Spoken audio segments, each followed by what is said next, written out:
My family loves to go on adventures, and this summer we picked a big one. Where did we go? Yellowstone and Grand Teton National Parks. This was our first big adventure, and it was epic.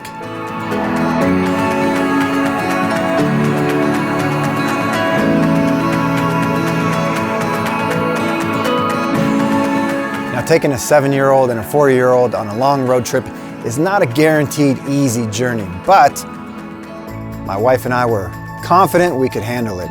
And let's face it, if mommy and daddy are not having fun, what's the point, right?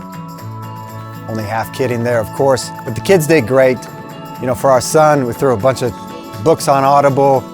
Our daughter, she just needed more snacks in the car, and they were fine. So after this video, make sure to grab the link in the description where I have my tips and must-haves for a road trip with the kids.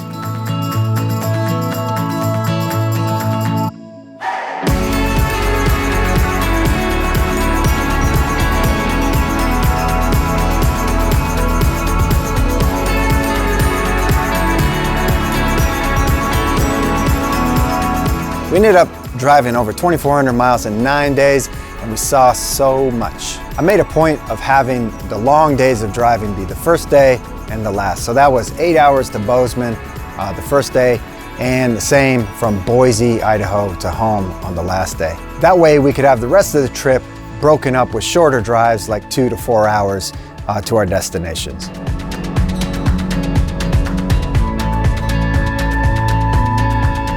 Visiting Yellowstone in the summer had me worried about crowds, but my experience of going alone for so many years previously taught me how to navigate quickly in the spots to visit or pass up.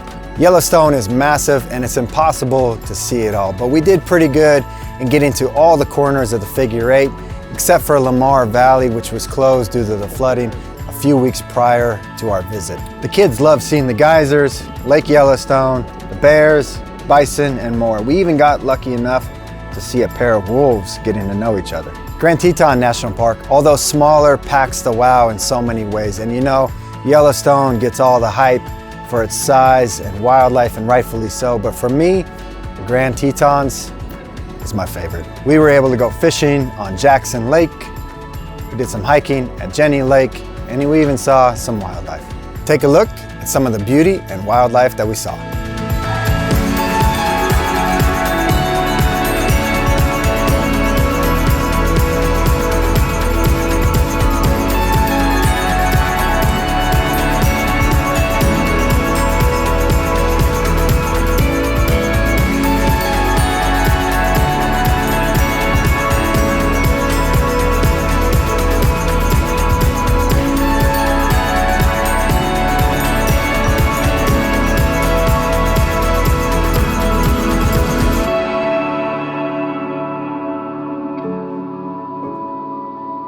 So there you go, a peek into our adventure to Yellowstone National Park and Grand Teton National Park. For those of you wondering, yes, I have driven to those parks from our place in North Bend in one day. But I was solo, I was really pushing it, and if 14 hours is not your idea of fun in the car, go ahead and enjoy the drive and take your time. Remember, in the description below, I've got a link to my tips and must-haves for a road trip with kids, so go ahead and take a look at that. As you can see, living in Snoqualmie Valley gives you great access to adventures beyond the valley. Thanks for watching. I'm Brian Davis. I'll see you in the valley.